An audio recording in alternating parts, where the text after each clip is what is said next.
Ladies and gentlemen, welcome to the Real Riff podcast. My name is Bill Markey. My name is Tom Sangelo.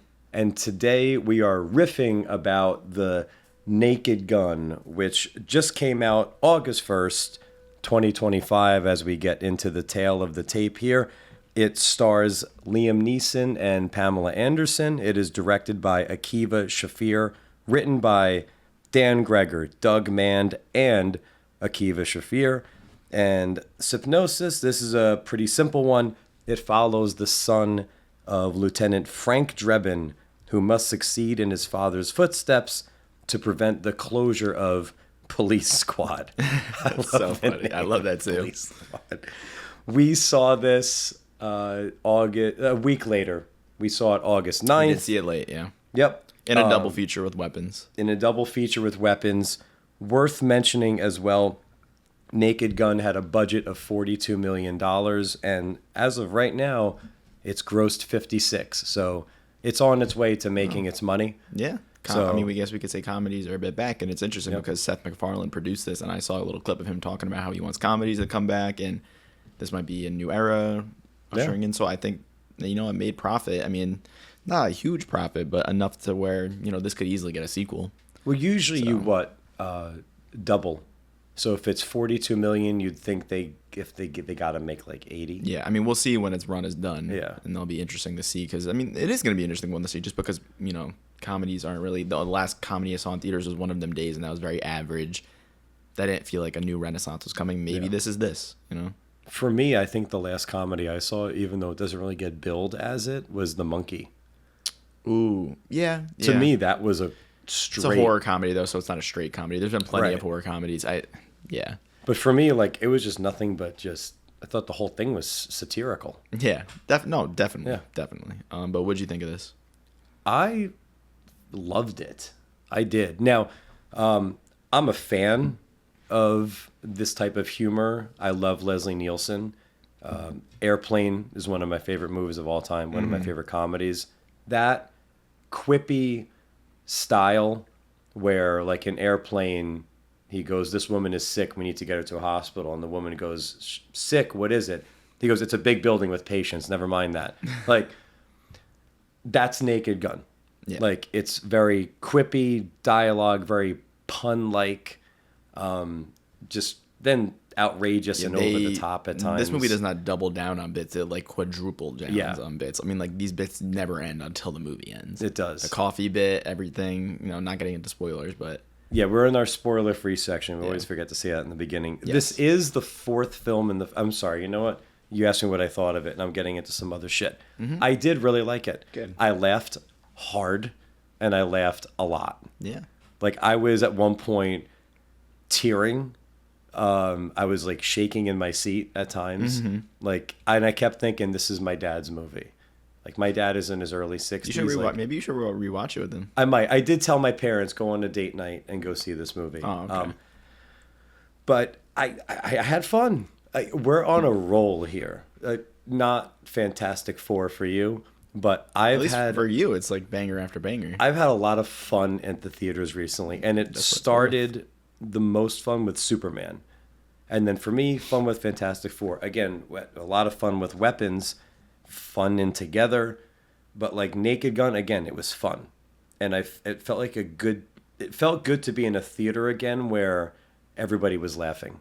Yes, it was a good communal experience. Yes. Oh my god, the guy in front of us, he had a cackle. What a laugh! It was making me laugh more than the movie, and that adds to the experience. It does. Like I've found myself in theaters laughing at somebody else as well. In the theater, like, that adds to it. Think about it when we watched together. Like, I guarantee I made that movie for some people in that theater. My my jump scare reaction, that's probably what they were talking about on the way home. So you saying "oh shit" and jumping over.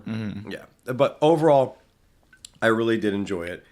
What did you think? Definitely not as high in it as you, and I should preface that by saying that I like Leslie Nielsen type movies with this type of comedy, but they're not for me. I think subtle and dark humor is what works better. Hang on. For me. Computer, lights on. Okay. Oh, there we go. Forgot about that. Okay. Whatever. Or are you thinking restart the whole thing? No, we're not restarting the whole thing. Oh man, I kind of want to do that every week. it's a little bit now. I don't know. All right, go ahead. Sorry. Just to preface it, these movies, they're not exactly my type of thing. I love a good comedy. I love an Adam Sandler comedy. I just watched this Judd Apatow movie, Funny People. That was really interesting. But I usually like movies that are like maybe a bit more. Like I like a horror comedy or a dramedy. I guess I'd like a little more like juice when I'm watching it. And Interesting. Are you not that big of a fan of just a straight-laced? no, I don't comedy? think I am. I don't think they work as well for me. Like when you go in knowing like, I don't know, it's just a comedy. Like it's not always for me. But this was really funny. I liked it, and I would recommend it to the people who like Airplane, the original Naked Gun films, that type of quadrupling down on the bits humor. Like that's what this is. That's making you giggle. This is the one to laugh. So that's who I would recommend this to. I think maybe you're not a huge fan of these films, you could wait for streaming or whatever this comes out on Blu-ray. But if you're a huge fan of these films, you got to go see it in theaters because it's awesome. It's a lot of fun. I love Liam Neeson in it. Pamela Anderson, I love seeing her. Yeah. I thought she was actually really funny. But there's a little romance subplot between them, and that's when the movie started to lose me a bit, and I was nodding off a little bit. But the first act and the third act, had me rolling. So I had a really great time with this. It was good. To mention too, Paul Walter Hauser, Yes. great. I really liked him in Fantastic Four. He was my favorite, one of my favorite characters. I think me too.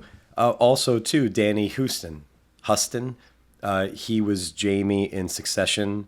He's in Lost. Yes. Oh, that's what I recognize his face from. I never seen Lost. Right? I think it was. Yeah, Jamie in Succession. He's in Lost as a big character. I don't want to say much because you should still watch it. 30 Days of Night with Hartnett. Every time that guy's in something, like I'm glad he's in it. Yeah. So he plays the antagonist, Richard Kane, and I thought he was really funny. He was good. Kevin Durand. He was like the first character we see in the film. Kevin Durand. It's really cool seeing him. I love seeing him pop up in things now. Ever since good. Abigail. Yep. What else was it? He other was than the Abigail? voice of the main ape in Kingdom of the last Planet of the Apes. Yes, I did not. I unfortunately did not see that, but you did tell me he was great in that. X-Men Origins. He played the Blob. Mm-hmm. He just when he pops up in things, It makes me happy when he pops up in things. Yeah, he's one of those guys. Yeah, he's a that guy. Yeah. It's also where by the way, I'm laughing because there's different parts of the movie running through my head. Mm-hmm. The scene where he beats up the one like bodyguard and he's like slamming a plant on the guy's head. Mm-hmm. Like these, I'm just actually thinking about the movie, legit laughing. I wasn't laughing at Tommy. Worth mentioning some facts about the movie. This is the fourth film in the franchise. It's the sequel to Naked Gun 33 1/3, aka The Final Insult. Oh my gosh. So I'm assuming the main character has a kid in that one, and that's who we're following in this? I believe so. I haven't seen that one. I've actually never seen the Naked Gun. I've only seen, I think, the first one. I may have seen the first one with my dad when I was really young, because he would always show me like the screwball comedies, like Airplane when I was young, all those. And I might just forget that. Yeah. This might be a memory that slipped. But I have not seen, during like my like enjoying films on a deeper level, I've not watched the Naked Gun film. So I want to go back and actually watch the first one and the others. This was originally announced. I love sometimes the journey of a movie, like where you like, this is not a great example because I fucking hate this movie, but like in 2007 talks started for like Black Adam. Mm-hmm. The movie doesn't come out till 2021 or 22, whatever. So like I always love the journeys. So this movie's journey, in 2009, it was announced as a direct-to-TV sequel with Leslie Nielsen. That reminds me of like when Mad Max was announced in 2000. Yeah. With Mel Gibson. Doesn't come out till 2015 with Tom Hardy. I love that shit. And it was then it got shifted around. It almost was a reboot. And then after that, Seth MacFarlane jumped on it. They announced in 2021, like he was hired to actually direct it as well. And then instead, Seth was? Yep. Oh wow! And then Shafir was brought in instead for whatever reason. Mm-hmm. Do you want to get into spoilers? We can, just because that's why I'd say it. Like I think if you're a fan of these type of movies, you should definitely go see it in theaters. It is worth your time. It is very funny. The cast is very funny. Some of the bits are really good. The cinematography, it maybe leaves a little bit left to deserve, but that's not what this movie's really going for. It's not trying to wow you, if anything. No. You know, like the coloring, I thought it was a little ugly. But the editing, Brian Scott Olds, his editing was really good. I thought he edited the bits together really well. And Lauren Balfe did the music. You know what Balfe makes me think of? What? I don't know if it was the same name, but what is the name of Adam Scott's brother-in-law in Success? Not in Severance. What's his name? Gosh. The author. Oh no, It's slipping. It's slipping, Anyway, it's slipping. Yeah. At his reading, when he's doing the chapter 1 reading at the party, and afterwards he calls his assistant Balfe or Baff to go get him some tea. He has like a weird name, like Balfe. His fucking name. Yeah, what's his? It's like a.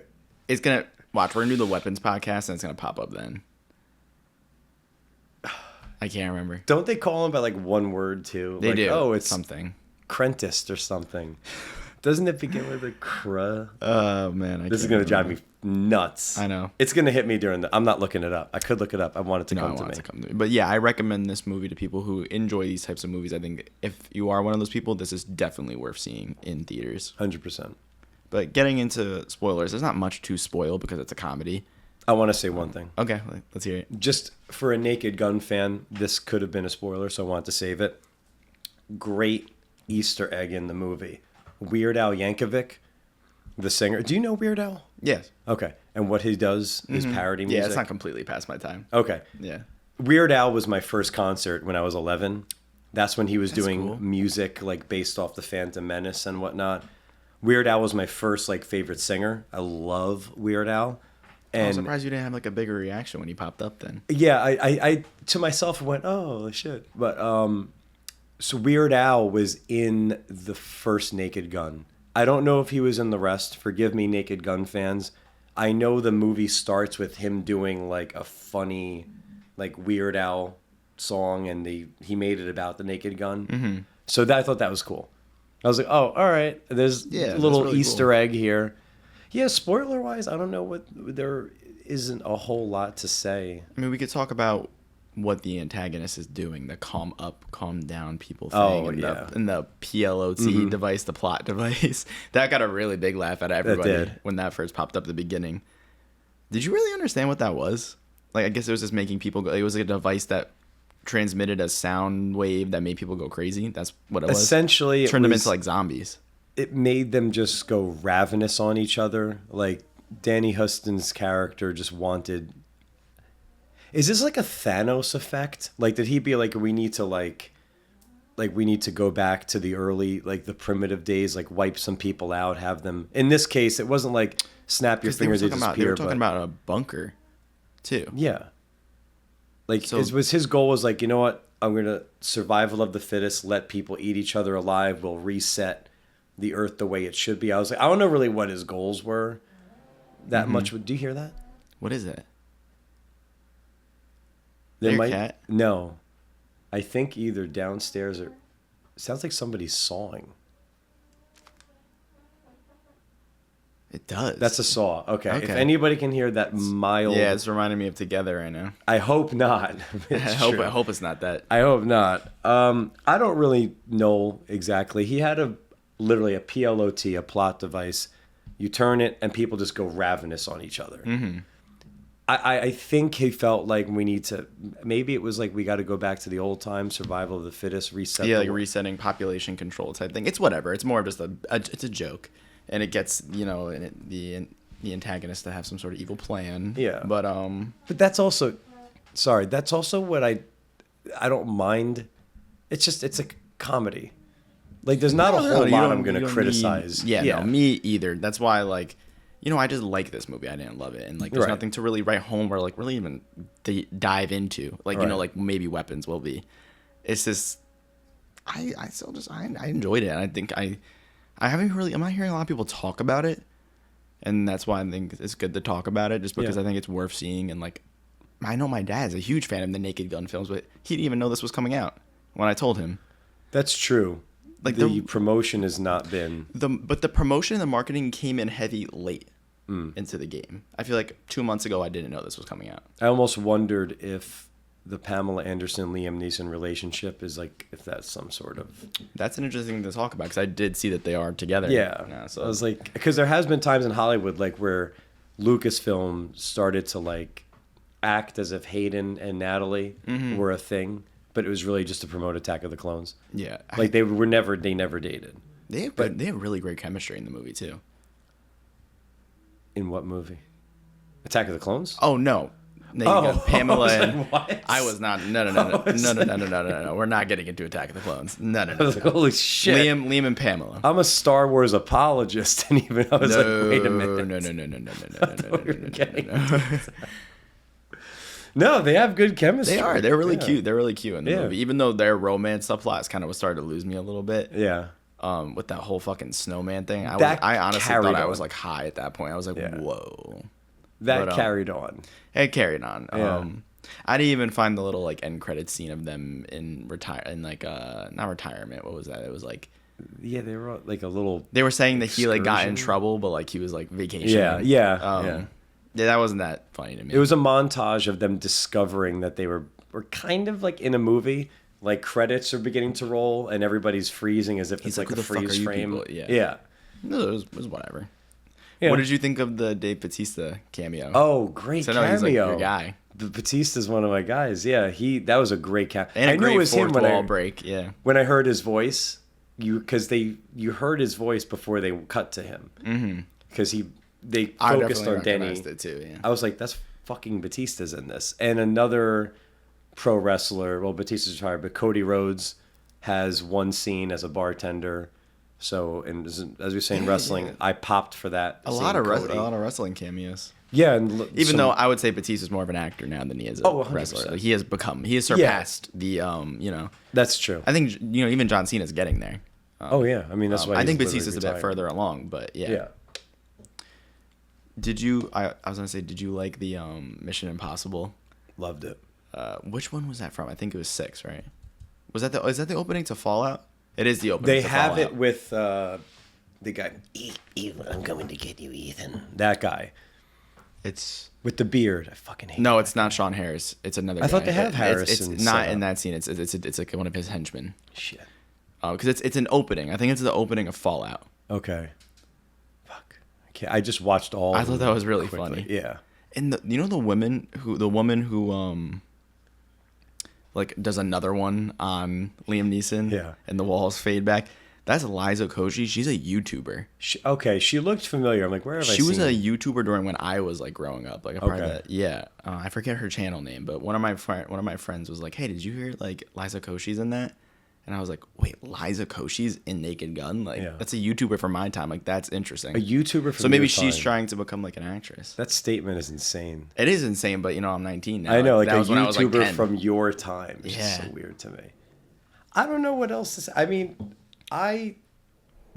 We can get into like the certain bits, like the coffee bit really got you. yeah, like there's a scene like early in the movie, like he's got a cup of coffee. I leaned over. I said to you, I was like, they're gonna do a thing where he's gonna have coffee at all times. It reminded me of Willem Dafoe in Beetlejuice. Mm-hmm. Like he played a cop, like a movie cop. I don't even remember. Did you see Beetlejuice 2? Yeah. Yeah, where he just kept throwing cups of coffee away. And like at That's one, true. It reminded me of the same thing. He always played had a cop. He played a cop, an Yeah. actor who played a cop. And at one point they give him like a gigantic sized coffee, meaning back to Naked Gun. But that's what I mean about quadrupling down on the bits. Like, Yeah. they do not stop. Like they do the coffee thing a couple times, and it's the giant coffee cup, and then it's someone handing him a coffee cup while he's driving. But that's Like, what it's- those movies do. Yes, and that's why they're fun. Yeah. That's the fun of it. I get a little bored of it sometimes, and that's why maybe they're not fully for me. Yeah. But I'm trying to completely come around to them, and this is not even coming from a place of like, oh, the pretentious like film school mindset. No, like, it's no. not. It's just they don't always just work on me for some reason. Yeah. Because I just get tired of being like, oh, I have to laugh at that, or like you know what I Right. do you know what I feel mean? like it's like almost pre-programming. It's pre-programmed. Like, hey, this is a comedy. You should be laughing. That's why when comedy pops up in a movie like Weapons, it's interesting. Right. It's complex, and that's why I like it. Let me ask you a question. yeah. So, Tropic Thunder, do you define that as like action comedy? Yeah. So is that why for you? There's a bit more juice for that squeeze, you know? But even this is an action comedy for the most part. Yeah. But like this When you is said, this is more of a comedy. There's actually like only like 4 major action scenes in this. From what I can remember. There's the huge plot of the second act is the Pamela romance. Mm-hmm. Yeah, that was okay for me. You know, like if they never got into a romance and thing, you gave me a lollipop to wake up. So I know I bring a Ziploc fanny pack full of shit to the movies, and some of them is I always have lollipops because if my head goes down, I put one of those suckers in and literally. No, that was definitely very helpful. There is another bit. You know, credit. Oh, I'm sorry. What were you saying? No, go ahead. Credit to the movie. Even though we've seen the clip in all the trailers where he does the Mission Impossible, the face removal, and it's him disguised as a little girl, I was still laughing. See, that's a moment where I'm like, I saw a lot of the funniest bits are in the trailer, and I'm like, you shouldn't have put that in the trailer because I would have laughed way harder. And that's when I Like, laughed maybe the most was if- during the end of that scene. Yeah, and I was thinking to myself, even for a movie like Together, like this is an interesting conversation about marketing. Like for a movie like Together, if I had saw that trailer and put 2 and 2 together about that scene like you did and didn't get that huge jump scare that I got, that movie may have been 2 stars down for me because like that's just it created a memory. Yep. And God, yeah, so I feel like that joke would have really got me. That was hilarious. Like you and he's like, I want your ass. He's like, what do you want? Your ass. I'm writing down a note right now. Mm-hmm. There's an episode we're going to have to talk about with just trailers, like the effects of trailers, like the effects they have on us, I mean. Yeah. And like, I think we know what the answer is going to be already. Who cuts the best trailers? And also in return to see how the box office responds. And I say that because of like Neon with long legs.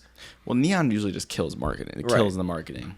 And I guess maybe, again, not to get too far into the weeds with this, when you're making movies with a small budget, then is it also you have more wiggle room to play around with the marketing? Or let's be more obscure, whereas opposed to, hey, we put $200 million into this movie, so we gotta fucking go hard on the trailers to get people in to make this money. So maybe it has to do. In my mind, it's the size of like who's distributing it. Mm-hmm. Like maybe Warner Brothers and Disney's be like, we got to put a lot more in these trailers to get because we spent a lot. Maybe it's less pressure when you're like, well, the movie cost us $12 million, so maybe we don't have as much pressure. Yeah, I don't know. Definitely. That's a whole other conversation. No, we could unfold that. We've talked about that, and I think for this movie, there wasn't anything in my mind where I'm like, oh, I thought they were showing too much in the trailer, but it was after seeing the film, I'm like, oh, some of these big time jokes in the film, they would have really got me if it had not, if I had not seen it. It's tough too because we've been going to the movies a lot more recently. This one's been playing a lot. Yeah. Before films, so.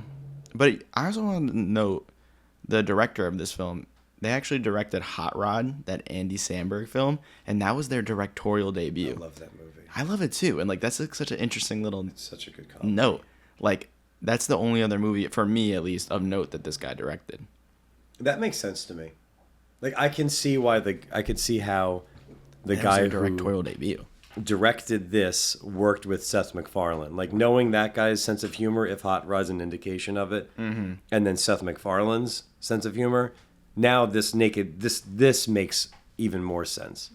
Like that they were the right choices because they still had the Naked Gun Leslie Nielsen style, but I feel like I can see more of that, the through line from Hot Rod, from Seth MacFarlane's work in this movie. It's like a culmination of it, yeah. Because there's bits in Hot, like one of my favorite, I swear to God, one day if I make a list, maybe we should, like favorite scenes, even if it doesn't have context. It doesn't be like favorite action, favorite this. One of my favorite movie scenes ever, because every once in a while my brain goes, I want to watch that scene on YouTube, is from Hot Rod, where he falls down the cliff for 3 minutes. Yes. I randomly will just be at work, be like, I want to watch the Hot Rod scene. Like, it's one of my favorite scenes ever. Talk about doubling down on a bit. And I was carrying that over up. from that to that's seen in this movie in spades. Yeah. And that comes directly from Hot Rod. I just wanted to note that because that's really just because I actually really like Hot Rod. I love Hot Rod. It's like such an underrated film in my opinion. I feel like It's not even underrated, but I feel like I just don't hear a lot of people talk about it. But when they've seen it, they know. They know. Like I've said to people, like, you know, the safe word is whiskey. And they're like, they know it or they don't. What am I saying? What weird? The thing with the trailer, I will say this, maybe in defense of Naked Gun, is a movie like that. So the trailer of the year that pissed me off was The Monkey. Because every 100% death was shown. Essentially. Every major death was shown. Minus, maybe, I'm not kidding, 2. Were all like there was no shock. Yeah, it was every single one other than the big spoilery ones. And when they do the montage of the people who died quick ways, the guy who like his toaster sets his face on fire or something, or a blender, the snake in the Gulf. Yeah. Other than that, they were all there. And in Naked Gun's defense, trailer wise, because I get it, like it's a comedy, you want to have the good laughs at the theater.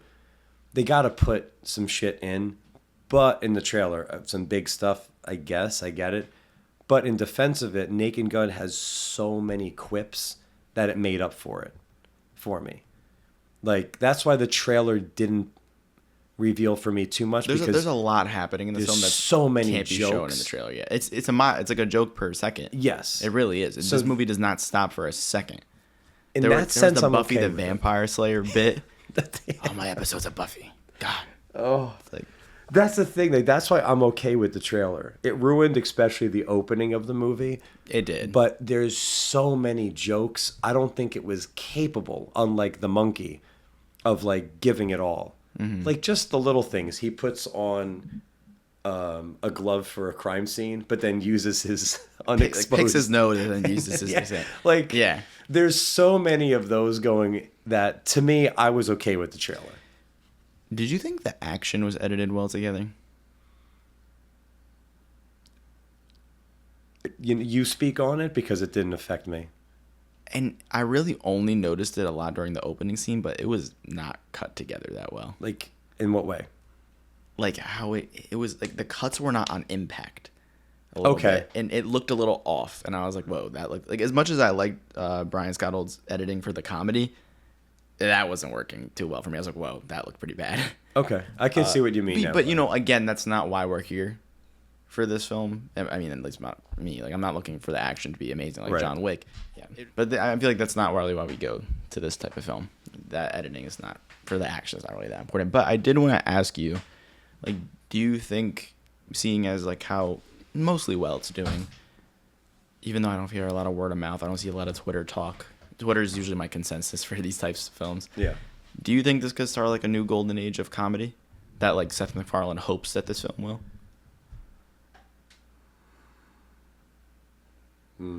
No, I don't. And why is that? Because, and this is nothing against them, and I'm cheering for a golden age of comedy. Me too. I don't think so. Okay, I'm going to go maybe too long in the tooth. Yes, if it makes a profit. Mm-hmm. Like, in my mind... If it makes double its budget. Yeah, Okay. then they're there. Because usually, I've always heard rule of thumb is you usually spend your budget in marketing, so you'd need to get over like 85 million for them to be profitable, if that's a true way of looking at things. I could be wrong.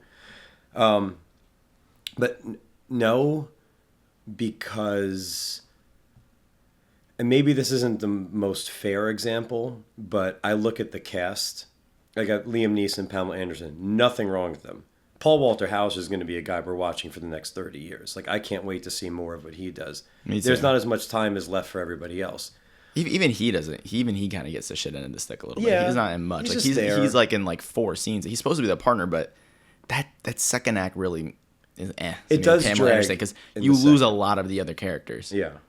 You're right. Now that fat guy eating spaghetti last name bit just That popped was into my great. head. That was great too. Oh my gosh. The reason why I say no, and again, maybe this is unfair, but I think we were in our last golden age of comedy because we got a movie like Old School. Mm-hmm. And we're like, these are going to be our guys for the next probably 15 years. Like, we can't wait to see what Will, Vince, throw Anchorman in there.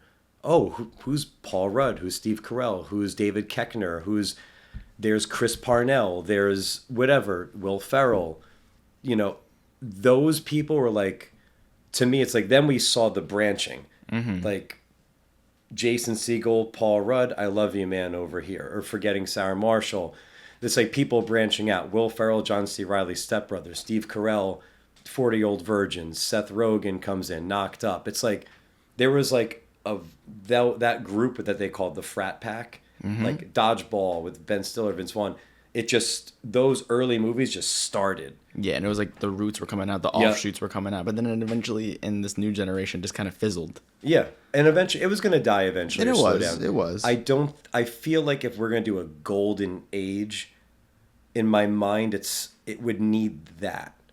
Like I'm like, it needs a big juicy hit. A big juicy hit with a cast that it could offshoot from. Yeah. Okay, maybe this doesn't have it. Yeah, I agree. We talked about this right beforehand. I've never seen the show, but over the last year, I have heard everybody seems to come from the show Euphoria. So if we had a movie that had that type of cast, that now they're here. It's also interesting is Once Upon a Time in Hollywood had that too. True. So to me, and Sydney Sweeney was in Euphoria and Once Upon a Time. So to your point, I feel like a golden age of comedy comes from something like that. Like Tropic Thunder wasn't that. Tropic Thunder was its own thing, established actors. I feel like so this is its own thing, established actors. That's a really good analogy. If we I like that. I agree completely. Like a comedy version movie of you, not literally Euphoria, but that, and you're like, okay, now we're going to see the next age. Like I think I'm going to shut the fuck up after this. Warfare, we watched the next 20, 30 years of Hollywood in that movie. We watched a lot of young guys like Poulter, Quinn, Gandolfini, Charles Melton, Cosmo Jarvis, that guy. Charles Melton was in May, December. That's a huge shout right now. You guys should go watch May, December. It's on Netflix. Really good. Okay. I put my film class onto it, and like everybody came back like the next week like, holy fuck, that was a devastating movie. I'll watch it. Like, I'm not even gonna tell you what it's about. Just I recommend it. It's on Netflix. Charles Melton's in it. He's the guy with the curly hair who leads the second group. Okay. Yeah. That's the movie that shows like, oh, there's going to be a branch effect. You know, Black Hawk Down. Like if we had, Hartnett, Hardy, all these people, you do that in a comedy, to me, you get the golden age. So this to me is I like that way of thinking about it. Yeah. Sorry, I went too long. Do you want to give it our rating? The real riff? The riff rating. It's a great name, right? It's such a good name. Oh. Where are you at with this? 7. I'm at a 5. Okay. I'm 5. I'm leading 5.5, 6. I'll go like a light 6. How much does theater experience play into your rating for Honestly, movies? It bumps it up like a 1. Like I'm so just whatever about this movie. I like it, and I would give it a 6 because I enjoyed it. A 7. Yeah, I would give it like a light 6. Okay. If it, but that's what I would give a movie like Airplane. Right. Oh. Ooh. Airplane's like an 8 or a 9. Yeah, but that's what I would give it. Like this, right. This just how these movies hit for me. They kind of fade really quick. Yeah. I almost don't think seeing Naked Gun before Weapons helped Weapons, but seeing Weapons after Naked Gun did not help Naked Gun. Yeah, no, Weapons take center stage. I don't know how many movies would have been able to. That's just how my mind is working right now, and there wasn't a lot for me to like take from this film, but I still had a really great time, and the theater experience is great, so I'm at a light 6. That's what a movie like this is good for. It's like shut your brain off. Really shut your brain off. Really, yeah. For this, you can really just the fucking crane coming down and everything. And don't worry about like all the little things we might even critique. That's why it's like it's such a if you're listening to this, you probably already saw it, but if you're a fan of these films, you're gonna really enjoy this. Like this is for you. They made this for you, so go out there and see it. I know movies are expensive, and or more expensive than they used to be, especially if you're going with a family. Mm-hmm. But I know sometimes we say like, you could wait for this movie. I almost want to like get out of that. I just want to tell everybody, go see every movie in theaters. Like, judge it for yourself. I'm still gonna say go see Naked Gun. No, but for a review, I think if I'm reviewing this film, if you enjoy these type of movies, go out to the theater and see it. If you're kind of like me and you're like halfway there, it's not like fully worth going out and paying $25 to see. True. And that's just how I feel about it. What the fuck are you going to see the movies? $25. That's an IMAX. Well, in Chicago, those Regal tickets go up. Really? Because it's like on average. It's like 16 to 20 range. Fuck. It's like $12.50 or $13 for the average ticket. That's why, before we close this out, get if you go to the movies somewhat frequently, you got to get the AMC. Stubs. Yeah. The Regal one is even more profitable because the Regal one is $60 for 3 months. You can see as many free movies as you want, and you get 20% off concessions. Fuck, now I'm going to get a Regal membership. I know. And honestly, it might be worth to go to Brunswick. Dude, the amount that we go, it is so worth it. I saw a solid 20 films that I would not have gone out of my way to see because of that. God, $60. The Regal one is really worth it, guys. Especially if you're in like the Midwest and there's a lot of Regals. Fucking get that shit if you're a movie fan. All right. Well, this has been the Real Riff podcast about Naked Gun. I'm at a 7. Tommy's at a light 6. Mm-hmm. Fuck that means. No, I know what that means. Because other times I'm like, I give it a strong 7. Like, what is this? Like, as opposed to yeah, 7? it's like to me a light 6 is like it's a 5.5, but I had a great theater experience, so I'm at a 6. That's really what it means. Well, subscribe, like, comment, follow us on Letterboxd, share. everything. Yep, all of it. And stay tuned because we'll be talking about some more shit. Like we're gonna get into weapons. We're getting right into weapons, which is definitely on our minds more than Naked Gun. So. For sure. Have fun, everybody. See Naked Gun. You will. Thank you.